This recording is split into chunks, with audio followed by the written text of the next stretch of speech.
Mister Bhupendra Gujjar, और यही बजती है देखो ऐसे मुंह पे। पैशनेट आप अगर हो एंड डिसिप्लिन, ये दो चीज़ें बहुत ज़रूरी हैं। हमारे कितने सारे रेसलर्स को वो रिलीज़ कर देते हैं, क्योंकि अगर आपको एक बड़ी कंपनी ले जाएगी तो आपको वहाँ पे एक आउटसाइडर की तरह देखा जाएगा। बट फिर मेरे को पता चला जब लैडर मैच में मेरा नाक टूट गया था, ब्रायन मायर्स के साथ हुआ, तो उसमें पूरा ब्लड निकला, नाक टूट गया। I used to work as a security supervisor, तो वो मैं जब आया तो मेरी वो जॉब थी अलग से, वो मेरी लाइफ अलग थी। जॉब ख़त्म हुई, घर आया, उसके बाद सीधा ट्रेनिंग। थोड़ा ज़्यादा देखते हैं तब जब WWE का टैग लग जाता है। मैं चाहता हूँ कि लोग मुझे तब देखें जब मेरी स्ट्रगल चल रही है। तो भाई वेलकम बैक, और हम आपको बोल रहे थे कि कुछ स्पेशल जगह पे लेके जाएंगे। देख लो भाई, आपको देख के पता लग रहा है कि कुछ तो स्पेशल है यहाँ पे। Border city wrestling, Can Am wrestling school, we are in a wrestling school. और यहाँ पे आज मैं अकेला नहीं हूँ, और मेरे साथ हैं हमारे इंडिया से जुड़े हुए, इंडिया से आए हुए former TNA superstar, soon to be a maple leaf pro wrestling champion, mister Bhupendra Gujjar. क्या हाल है ब्रो? बिल्कुल बढ़िया आयुष, आप कैसे हो? मैं बढ़िया हूँ, और ये एक हमारी ऑडियंस के लिए बहुत ही कैंडिड आज एक कॉन्वर्सेशन रहेगी। कुछ मैं क्वेश्चंस पूछना चाहता हूँ, और मेरा फर्स्ट टाइम है लाइफ में रेसलिंग रिंग के अंदर स्टेप करना, किसी भी रिंग के अंदर ऐसे। और ऑनेस्टली उसके ऊपर एक शॉर्ट है, एक रील है, वो जाके देखो, आपको पता लग जाएगा मेरा पहला एक्सपीरियंस क्या था जब मैं रिंग के अंदर आया। बट थोड़ा यहाँ पे हम बात करते हैं, क्योंकि दीज 4 वॉल्स, ये जो 4 दीवारी है, आपके लिए काफ़ी सेक्रेड है, बहुत सारे और रेसलर्स के लिए भी सेक्रेड है। साइड में वॉल्स पे भी हम देख रहे हैं। तो मैं पूछना चाहता हूँ फर्स्टली, आप थोड़ा सा इंट्रो कैसे स्टार्ट हुई जर्नी इंडिया से, क्या चल रहा था दिमाग में जब आप आए कनाडा? आयुष, सबसे पहले तो thank you so much for coming, आप यहाँ पे आए। एंड ये है मेरा wrestling school, border city wrestling. And ये वो जगह है जिसने भूपेंद्र को भूपेंद्र गुज्जर बनाया है। और 2018 में मैं कनाडा मूव किया था रेसलिंग के लिए। एंड ये वो स्कूल है जहाँ पे मैंने अपनी रेसलिंग ट्रेनिंग कंप्लीट की, रेसलिंग में मैं ग्रेजुएशन कंप्लीट की, और यहीं से मेरी स्ट्रगल शुरू हुई, एक जर्नी शुरू हुई।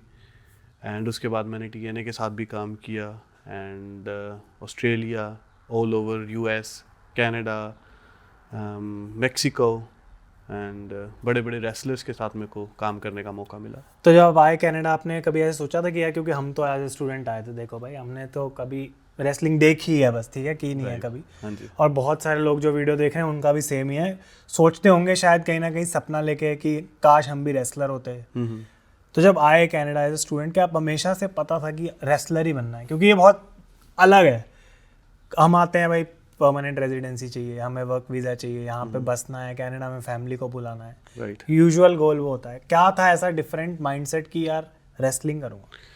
जब मैं इंडिया से आया था तो मेरे पेरेंट्स थे वो like why you want to go, क्योंकि वहीं पे सब कुछ सेटल डाउन आप करो, हमारे साथ रहो, जैसे हम सबके पेरेंट्स बोलते हैं।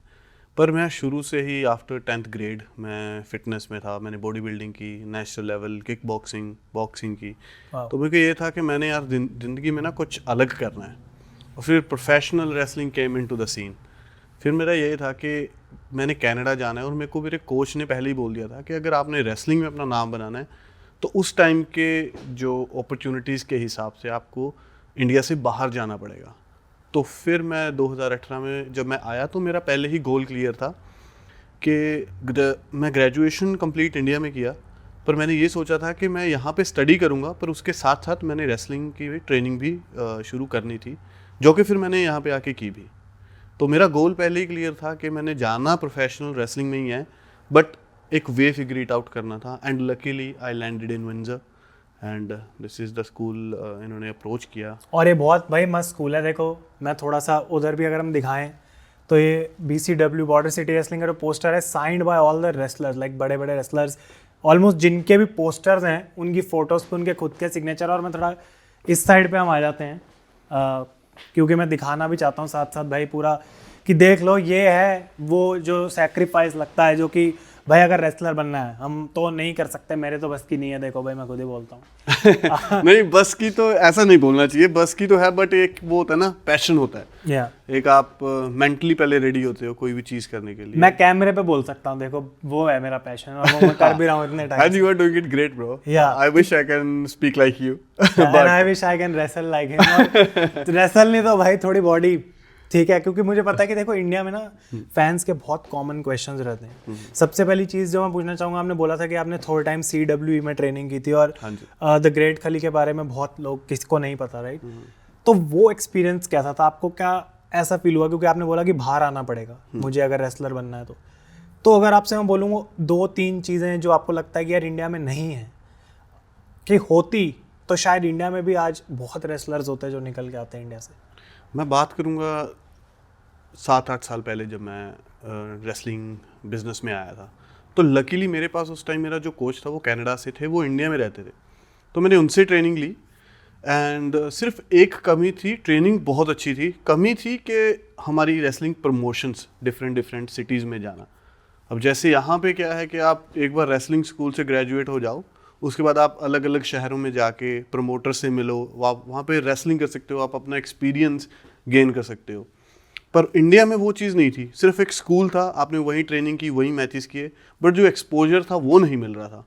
तो फिर जब मेरी बेसिक ट्रेनिंग वहाँ से कंप्लीट हो गई, तो फिर मैं इसी चक्कर में यहाँ पे आया था कि मैं जितना ट्रैवल करूँगा, जितने रेसलर्स, अलग अलग तरीके के रेसलर्स से मैं मैच करूँगा, तो मेरा जो एक्सपीरियंस है वो उसी तरीके से बढ़ता रहेगा। तो अभी भी मैं ये है कि अपॉर्चुनिटीज़ इंडिया में थोड़ी कम है, अभी ग्रोइंग स्टेज पे है, बट एज़ कम्पेयर टू अगर कनाडा और वेस्ट हम बात करें तो अपॉर्चुनिटीज़ तो डेफिनेटली थोड़ी कम है। और ये हमेशा एक चीज़ रहती है, बिकॉज सबसे पहली बात जो लोगों के दिमाग में आती है वो ये है कि यार इंडिया से बाहर जाना है मतलब पैसे चाहिए, और पैसे चाहिए, बहुत खर्चा चाहिए। क्या आपको लगता है कि 8 साल जो आपने लगाए हैं रेसलिंग में, उतने 8 सालों में इंडिया में कुछ चेंज हुआ है? आपको दिखता है यहाँ से कि अब भी वहाँ पे वैसा ही है सीन? आपके उसके ऊपर क्या थॉट्स हैं? नहीं, अगर अब ओवरऑल बात की जाए तो सोशल मीडिया की वजह से बहुत चीज़ें चेंज हो चुकी हैं। जैसे बॉडी बिल्डिंग आजकल पूरा बूम पे है, एंड मीडिया इंडस्ट्री बूम पे है, एंड रेसलिंग भी अभी ग्रोइंग स्टेज पे है। तो चीज़ें चेंज हुई हैं, बट अभी भी थोड़ा समय लगेगा, थोड़ा टाइम लगेगा। एंड अब मैं यहाँ पे आ चुका हूँ, तो मेरे लिए अब मेरे कनेक्शंस यहाँ पे बन चुके हैं। तो मेरा अभी फ़िलहाल के लिए मेरी ये प्रेफरेंस है कि मैं यहाँ पे रह के अपना नाम बिल्ड करूँ, और नाम तो हमारे इंडिया का ही आता है, तो आई वांट कि इंटरनेशनल लेवल पे जाके इंडिया का नाम भी अच्छे रेसलर्स में काउंट हो। और बीच बीच में मैं थोड़े मज़े लेते रहूँगा रिंग में, क्योंकि मेरे को मौका नहीं मिलेगा भाई रोज़ रोज़ यहाँ पे ऐसे आने का। और ऑनेस्टली मेरे को लग रहा है मैं बाहर गिर जाऊँगा, मेरे में इतनी हिम्मत नहीं है कि मैं पूरी स्पीड से भागूं। बीच में मैं भूपिंदर की क्लिप लगा दूंगा ताकि आप जो एक्चुअल रेसलिंग कंटेंट के लिए आए हो वो समझ पाएँ कि भागते कैसे हैं।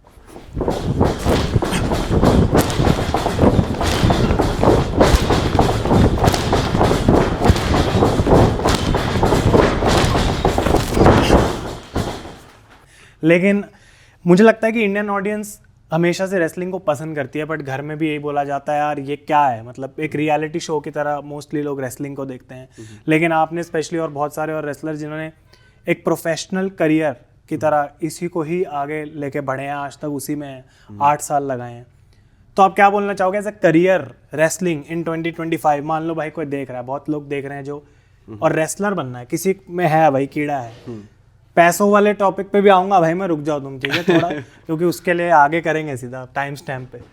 लेकिन क्या मतलब एज ए करियर अगर कोई सोच रहा है तो उसको क्या चैलेंजेस के लिए रेडी रहना चाहिए? क्या उसके दिमाग में होना चाहिए कि यार अगर रेसलर बनना है ना, ऐसा माइंडसेट चाहिए तो बन सकते हो? सबसे पहले तो पैशन, बंदे को पैशनेट होना पड़ेगा, क्योंकि जैसे हमने पहले बात की, आपने पूछा था कि पैसा लगता है बाहर आने के लिए। ज़्यादा डिटेल नहीं, मैं थोड़ा सा आपको उसके ऊपर बताऊंगा कि मैं भी जब मैं आया था, I am also from middle class family, तो मेरे पेरेंट्स ने इतना पैसा मेरे ऊपर लगाया कि मैं यहाँ पे आ जाऊँ पढ़ने के लिए। उसके बाद आप बोल के आए थे उनको कि मैं रेसलिंग करूँगा? एक्चुअली मैं इंडिया में भी स्पोर्ट्स में ही था, तो उनको आइडिया था, मैंने बोला था कि मैं नहीं करूँगा, पर उनको ये था कि भाई ये रुकने वाला तो है नहीं। तो मेरे फादर ने मेरे को ये बात बोली थी कि आप अपनी पढ़ाई करते रहना साथ में, फिर उसके साथ अपना कमाओ और जो मर्जी मतलब जो करना चाहते हो वो जो मर्जी आप करो, हम आपको रोकेंगे नहीं, पर अपने लायक हो जाना, मतलब इतना आप करना। तो मतलब पैशनेट आप अगर हो एंड डिसिप्लिन, ये दो चीज़ें बहुत ज़रूरी हैं। मतलब जो चीज़ करनी है फिर वो करनी है, कुछ हो जाए, ट्रेनिंग है वो आपको करनी है। यहाँ पे आप आओगे 2 दिन ट्रेनिंग करोगे, तीसरे दिन आप बोलोगे यार नहीं यार क्या आई थिंक वो किसी भी चीज़ में होता है भाई, क्योंकि तुम यहाँ लोग जिम नहीं जा पा रहे हैं रोज़, तो इसके अंदर तो मैं मतलब एक्सपेक्ट कर सकता हूँ कि समथिंग, कोई भी चीज़ आपको करनी हो, जिम जाना है, आपको पढ़ाई भी करनी है। लोग आई थिंक अपनी गर्लफ्रेंड्स को मिलने के लिए ज़्यादा कंसिस्टेंट हैं एज कम्पेयर टू अपने फ्यूचर। ये तो मैंने नहीं बोला, ठीक है भाई, तुम देख लो, एडवाइस जो मिल रही है उससे समझदार बंदे से एडवाइस लो। मैंने तो क्या ही कभी बोला है इस बारे में, लेकिन आपने बोला कि क्योंकि ना मुझे ऐसा लगता है इंडिया में रेसलिंग बनना चाहते हैं रेसलर ना लोग बहुत, और इंडियन रेसलर्स के लिए अच्छा भी बहुत लोग चाहते हैं। हम मतलब कंटेंट डालते हैं रोज़, तो लोग बोलते हैं यार कि क्यों रिसेंटली WWE ने सारे इंडियन रेसलर्स को एक टाइम पे ही रिलीज़ किया। वो इट कांट बी कि रैंडमली हो गया कि यार आज कुछ रिलीज़ हुए, बाद में देखा कि ये तो सब इंडियन थे। There must be something in their mind में भी, वो इंडिया को एज अ मार्केट नहीं देखते। But recently for example WWE Netflix पे गई, तो अब वापस बोलना चालू हो गए हैं कि इंडिया की मार्केट हमारे लिए बहुत बड़ी है। इंडिया में हम PLE लेके आ जाएंगे 2026 और 27 में, और मैं आपकी TNA पे भी आता हूँ इसके बाद। लेकिन ऑनेस्टली WWE को देखते हुए, और आपने भी WWE का जिस तरीके से देखा, the ultimate dream, the ultimate goal for any wrestler, क्या आपको एक्चुअली में लगता है कि इंडिया में वो कभी देखते हैं रियली कि यार ये हाँ सच में बनाना है इंडियन रेसलर्स को बड़ा? Wrestling is all about, you know, getting an opportunity and getting a right role. तो जब तक हमें एक अलग गलत रोल में डाला जाएगा, मैं चाहे कितना भी अच्छा रेसलर बन जाऊँ, इट्स लाइक अ मूवी। मैं अगर मूवी बना रहा हूँ, अगर मैं चाहूँ कि Ayush as a bad guy role करेगा, तो आप कितने मर्जी अच्छे एक्टर हो, आप बुरे रोल में अच्छी एक्टिंग कर लोगे, पर आप हीरो नहीं हो, आप विलन ही माने जाओगे। इसी तरीके से रेसलिंग में भी है, heel and baby face. Luckily TNA के साथ जब मैंने काम किया, तो I was the first Indian जिनको उन्होंने बोला कि do what you can do. अगर आप रेसलिंग में जाते हो, बाहर परफॉर्म करो, लोग आपको अच्छा पसंद करते हैं, तो will you push that, you know, आपकी उस तरीके से हम आपको पुश करेंगे। तो लकीली लोगों ने मेरे को पसंद किया। पर अगेन यही है कि हमारे कितने सारे रेसलर्स को वो रिलीज़ कर देते हैं। कहीं ना कहीं आई थिंक अपॉर्चुनिटी देनी चाहिए। इंडियन मार्केट इतनी बड़ी है, वर्ल्ड की one of the largest market है। ऑनेस्टली जिस तरीके से रेसलिंग के टिकट के प्राइसेस की रिसेंटली चर्चा रही है इंटरनेट के ऊपर, जो पैसे लगते हैं, और ये बहुत ही कॉमन थॉट है इंडिया में कि अगर अब रेसलिंग नेटफ्लिक्स पे है तो इंडियन ऑडियंस का पहला प्रॉब्लम WWE देखना नहीं है, उनका प्रॉब्लम नेटफ्लिक्स अफोर्ड करना है। तो आई थिंक इंडियन मार्केट जबकि बहुत बड़ी है, तो हमेशा वो हायर क्लास भी है, लोअर क्लास भी है, राइट। लेकिन उस प्रोडक्ट को अफोर्डेबल बनाना आई थिंक हमेशा से, जैसे आप कह रहे हो, भी टाइम लगेगा, एक बड़ा चैलेंज होगा। बिल्कुल। और जैसे मैं बताता हूँ कि आपने बोला कि अल्टीमेट गोल है WWE पे जाना, वो डेफिनेटली अल्टीमेट गोल है, पर उससे पहले बहुत चीज़ें हैं जो कि यू नो, आप जापान जा सकते हो। जापान में रेसलिंग बहुत ज़्यादा बड़ी है, और इंडिपेंडेंट रेसलिंग सीन कितना ज़्यादा बड़ा है। तो इंस्टेड के मैं सीधा जंप करके WWE में जाऊँ और कल को वो मेरे को बोले कि आप तो हमें नहीं चाहिए, आप जाओ, मैं अपना नाम बना रहा हूँ, स्ट्रगल कर रहा हूँ बेसिक लेवल पे, कि अगर मैं टॉप पे जाऊँ तो ये स्टेप्स मैं कंप्लीट करके जाऊँ, क्योंकि जब मैं WWE में जाऊँगा तो वहाँ के जो सारे रेसलर्स हैं वो मेरी रिस्पेक्ट करेंगे कि हाँ भूपिंदर ने यार यहाँ पे आया, शुरू से स्ट्रगल की, इसको ये नहीं है कि इंडिया से ही डायरेक्ट हम ले आए, है ना। जिनको तो आपको लगता है कि WWE में पहुंचने के लिए सब करना ज़रूरी भी है? बिकॉज मेरा पर्सनली मानना है कि हाँ ये ज़रूरी है, क्योंकि अगर आपको एक बड़ी कंपनी ले जाएगी तो आपको वहाँ पे एक आउटसाइडर की तरह देखा जाएगा। अब मैं यहाँ पे स्ट्रगल कर रहा हूँ पिछले 7-8 सालों से, तो जहाँ पे भी मैं जाता हूँ लोग इज्जत करते हैं कि हाँ यार ये बंदा ना लगा हुआ है कि at the end of the day वहाँ पे पहुँच ही जाएगा।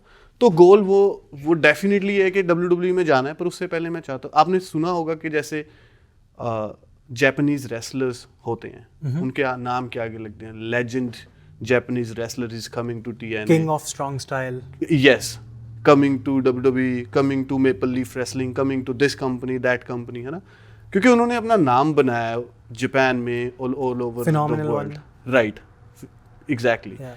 तो मैं ये चाहता हूँ कि मेरे को टाइम लग जाए, कोई दिक्कत नहीं है, पर मैं चाहता हूँ कि मेरा नाम इतना हो जाए कि अगर मैं कल को WWE से भी उनको मैं नहीं चाहिए तो मेरे पास और सारा नीचे का प्लेटफॉर्म अवेलेबल हो, इंडिपेंडेंट सीन में मेरी वैल्यू हो।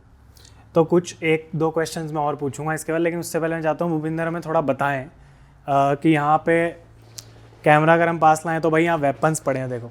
तो मैं तो अब सारे वो सवाल पूछने वाला हूँ जो बच्चों के दिमाग में होते हैं, ठीक है। रेसलिंग, पहली बात, सब चीज़ों पे गिरने पे चोट लगती है भाई। 100%। अगर तुम्हें रियल फेक वाला मैं क्वेश्चन नहीं पूछूंगा, मैं तो समझ गया हूँ यहाँ पे आके।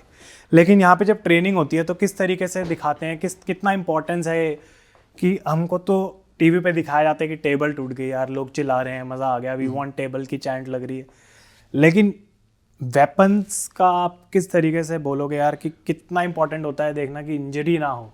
पहली बात तो ये है कि हम हर किसी को वेपन्स अलाउ नहीं करते जब तक कि कोई प्रोफेशनली ट्रेंड ना हो और उसको कुछ सालों का एक्सपीरियंस ना हो, क्योंकि a wrestler is an asset for any company, उसको सालों साल लगते हैं बनाने के लिए।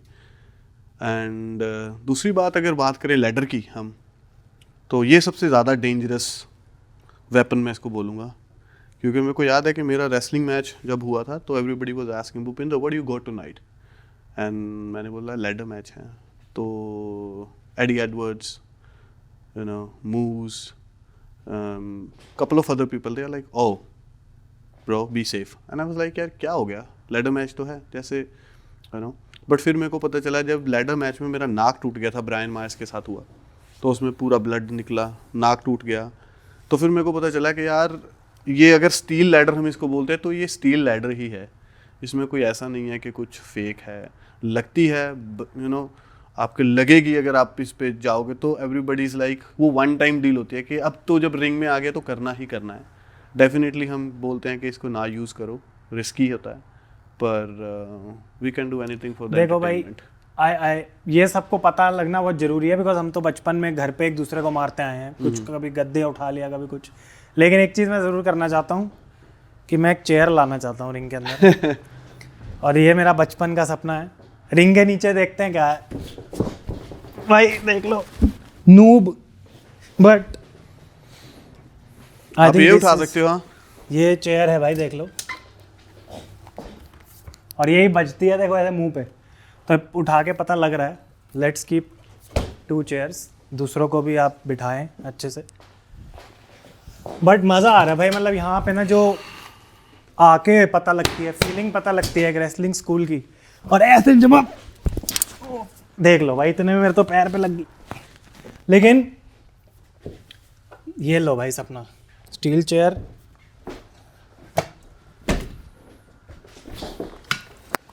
बस मेरा हो गया कंप्लीट, रेसलिंग कंप्लीट।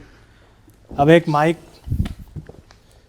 और प्रोमो। तो मैं 2 ही क्वेश्चंस और पूछूंगा, बिकॉज हम जा तो बहुत डेप्थ में सकते हैं, बहुत जर्नी है, बहुत राइड लंबी रहती है, और मौका मिलेगा तो आगे आपको और डिटेल में लेके जाएंगे। लेकिन सबसे पहले मैं पूछूंगा कि वो रॉक बॉटम मोमेंट, एक कोई जो पिछले 8 साल की जर्नी में आपने देखी हो एज अ रेसलर, कभी दिमाग में ऐसा थॉट आया कि यार शायद अब रेसलर नहीं बनना चाहिए, या फिर छोड़ के कुछ और करना चाहिए, नहीं तो पता नहीं लाइफ किस डायरेक्शन में जा रही है, और आपने कैसे उस चीज़ को ओवरकम किया, because you are still in it?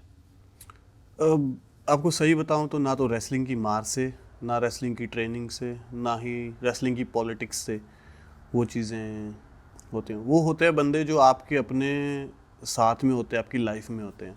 वो कोई भी हो सकता है, आपके खास दोस्त हो सकते हैं, आपकी गर्लफ्रेंड हो सकती है, आपकी वाइफ हो सकती है।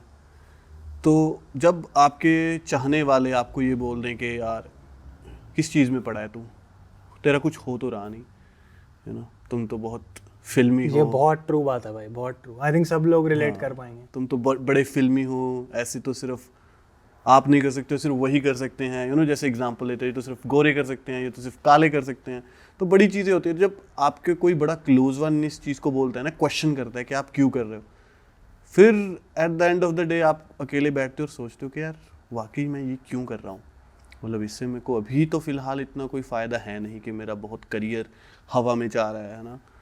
तो फिर वो चीज़ें आपको मेंटली ब्रेक कर देती हैं कि यार आपको सोचने पे मजबूर कर देती हैं। पर अगेन फिर जब आप सोचते हो कि मेरे को पर्सनली ये होता है कि यार इसके अलावा मैं और क्या करूं, this is my love, this is my passion.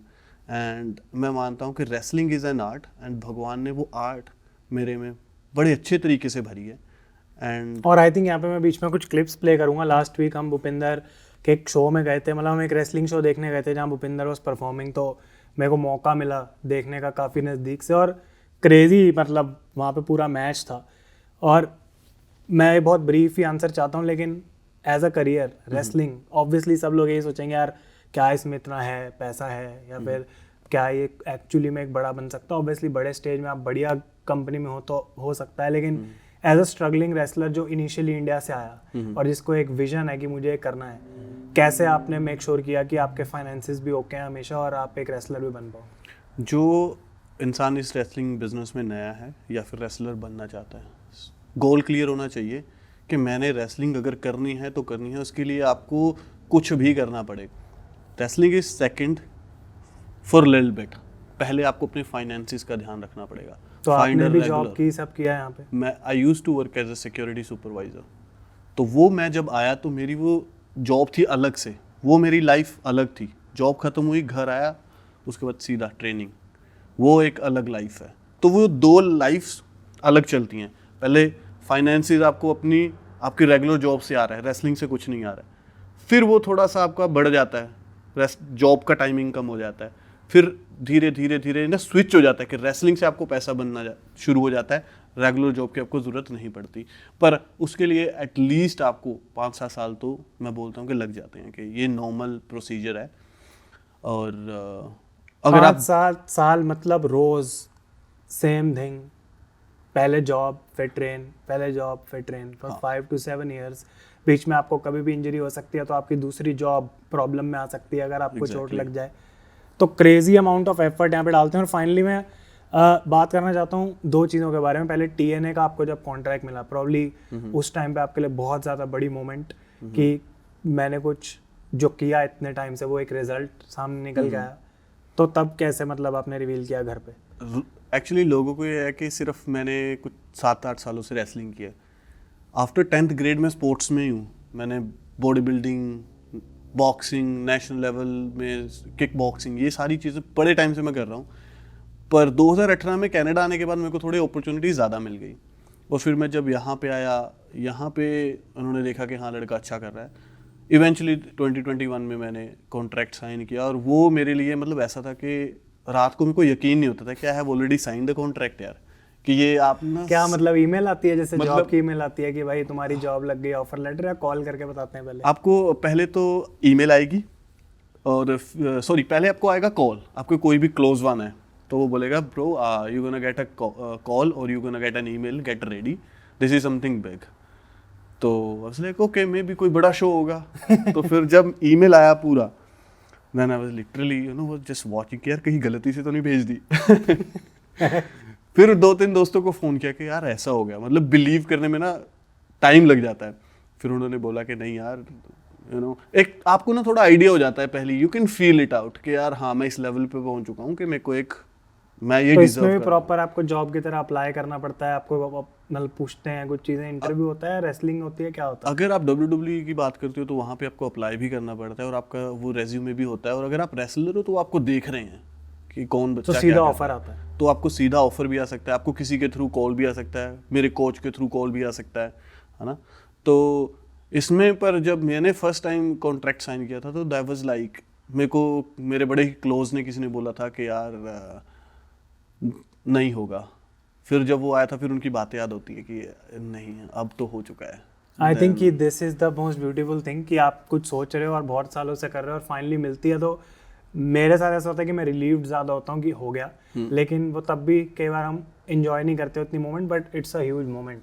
तो आपके काफ़ी साल TNA में गए, आपको बहुत एक्सपीरियंस मिला वहाँ पे, और towards the end of our conversation में यही पूछना चाहूँगा कि अब आप TNA से मेपल लीफ प्रो रेसलिंग में आ गए हो, और वहाँ पे नेक्स्ट वीक एंड पे जो है एक कमाल का शो होने वाला है, जो कि ऑब्वियसली आप लोग ज़्यादा रिलेट नहीं कर पाएंगे, मैं भी नहीं कर पाऊंगा, लेकिन कनाडा में one of the most iconic wrestling companies जो एक टाइम पे थी उसको रीइग्नाइट करा गया, उसको वापस लाया गया है और एक ऐसे वेन्यू पे लाया गया है which is also iconic in Toronto.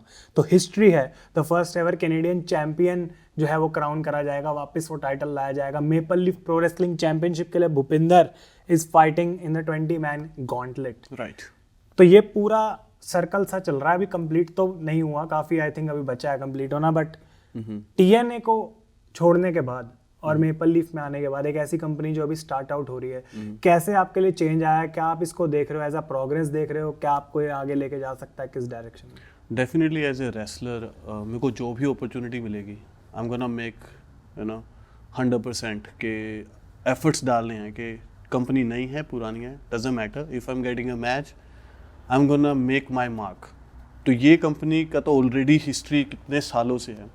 1930s की अगर मैं बात करूं, correct me if I am wrong, उस टाइम पे WWE के लेवल की कंपनी थी, बंद हो गई, स्कॉट डेमोर ने इसको फिर से जिंदा किया और अब फाइनली मेपल लीफ गार्डन्स जो कि बहुत बड़ा एक अरीना है, फेमस सेक्रेड अरीना मैं बोलूँगा, अब ये हमें रेसल करने का वहाँ पे मौका मिल रहा है, तो पहले तो वही बहुत बड़ी बात है। और सेकंड, अगर WWE टर्म्स में समझाऊं तो this is basically medicine Square garden, जैसे जहाँ पहली रेसलमेनिया हुई, जहाँ सबसे बड़े लाइव इवेंट्स जो पहली बार टीवी पे करे गए थे WWE के, वो MSG से थे, और आज उसको बोला जाता है the world's most famous arena, Madison Square Garden. Basically for Maple leaf pro wrestling उनका Madison Square Garden is Maple Leaf Garden. Exactly. And 20 man gauntlet में मैं परफॉर्म करने वाला हूँ और it's gonna be a big show, big crowd, big opportunity for me and I am working hard कि मैं first Maple Leaf का champion बन जाऊँ May 10 को। तो fingers crossed, working hard and let's see how it goes. तो भाई देखो, मेरी तो सेगमेंट हो गई आज पूरी, हाँ, रिंग के अंदर, लेकिन फर्स्ट ऑफ ऑल मैं तो भूपिंदर को कॉन्ग्रेचुलेट करूँगा कि कोई आसान जर्नी नहीं रही। लेकिन final question is, next 5 years Bhupinder Gujjar अपने आप को कहाँ पे देख रहा है in the world of wrestling? In the world of wrestling सबसे पहले तो मैं चाहता हूँ कि मेरे अपने ही देश में, मेरे अपने इंडिया में मेरा नाम हो, कि अगर रेसलिंग की बात हो तो वहाँ पे ये ज़रूर हो कि यार हाँ भूपिंदर गुज्जर रिलेट करे। ये मेरा सबसे बड़ा मेन गोल है। और उसके साथ ही डेफिनेटली WWE, हर एक रेसलर का सीन है कि उसका एक बड़ा सपना होता है कि मैं WWE जाऊं, परफॉर्म करूं, उनके साथ काम करूं। बस लोग हमें थोड़ा ज़्यादा देखते हैं तब जब WWE का टैग लग जाता है। मैं चाहता हूं कि लोग मुझे तब देखें जब मेरी स्ट्रगल चल रही है कि भूपिंदर गुज्जर क्या करने के लायक है। देखिए, मेरा साथ दीजिए। अगर आपको पसंद नहीं आता है तो डेफिनेटली मेरे को मत फॉलो करो, बट एक बार जाके मेरे पेज पे देखो, भूपिंदर गुज्जर के मैचेस देखो and I am pretty sure you guys gonna love it. और एक एडवाइस जो कि आप देना चाहते हो व्यूअर्स को, जो रेसलिंग व्यूअर्स हैं, एज अ व्यूअर देखते हैं सिर्फ, उनको रेसलर नहीं बनना, और एक एडवाइस जो रेसलर बनना चाहते हैं उन्हें? उनके लिए अपने कंफर्ट जोन से बाहर आइए। अगर आपने रेसलर बनना है तो ऐसा नहीं है कि यार मेरे पास ये चीज़ की कमी है, मेरे पास वो चीज़ की कमी है। क्योंकि लेट्स से अगर आपने रेसलर बनने के लिए, एग्जांपल देता हूँ, अगर आपको 5,000 की ज़रूरत है तो वो 5,000 भी अब आप ही अरेंज करोगे। चाहे उसके लिए आप जॉब करो, रात को जॉब करो, दिन में जॉब करो, किसी भी आपने उस चीज़ की जो नेसेसिटी को पूरा करना है वो आपकी रिस्पॉन्सिबिलिटी है, आपका सपना है और आपको उसके लिए जीना पड़ेगा, कुछ भी करना पड़ेगा। मैंने भी ऐसे ही किया था। With time you guys learn कि मैं इसको आसान कैसे कर सकता हूँ। अपने घर से तो निकलना ही पड़ेगा एक बार। तो भाई ये काफ़ी हमने डिटेल में ही चले गए कॉन्वर्सेशन करते करते, लेकिन आई थिंक कि बहुत लोगों को बहुत कुछ जानने को मिला है। थैंक यू सो मच कि आपने कॉन्वर्सेशन दी है, और आपको हम फटाफट से कुछ शॉर्ट्स में दिखा देंगे भाई सारा यहाँ पे अरीना जो है, या फिर जो रेसलिंग स्कूल है। और अगर भाई किसी को कोई है आसपास तो कैसे यहाँ पे आना है, कुछ कर सकते हैं कॉन्टैक्ट? हाँ, अगर आप मेरे को मेरे इंस्टाग्राम पे भी आप रीच आउट कर सकते हो, भूपिंदर गुज्जर 02। एंड मेरा स्कूल रेसलिंग ये कनाडा में है, विंजर में है। आप अगर बॉर्डर सिटी रेसलिंग गूगल करोगे तो आपको पूरी इन्फॉर्मेशन वहाँ पे निकल आएगी, आपको एड्रेस भी आ जाएगा। बाकी अगर कोई क्वेश्चन है तो मैं तो हूँ ही, मेरे को पूछो, मैं आपको वीडियो भी बना दूंगा, आपको मैसेज भी कर दूंगा, ट्राई करूँगा कि जितने लोगों से मैं रीच आउट कर सकूँ मैं बता। तो भाई इससे ज़्यादा फ्री में एडवाइस कोई नहीं देगा यूट्यूब पे। Thank you so much for watching और हम आपसे मिलेंगे in the next weekend from maple leaf gardens. Ji.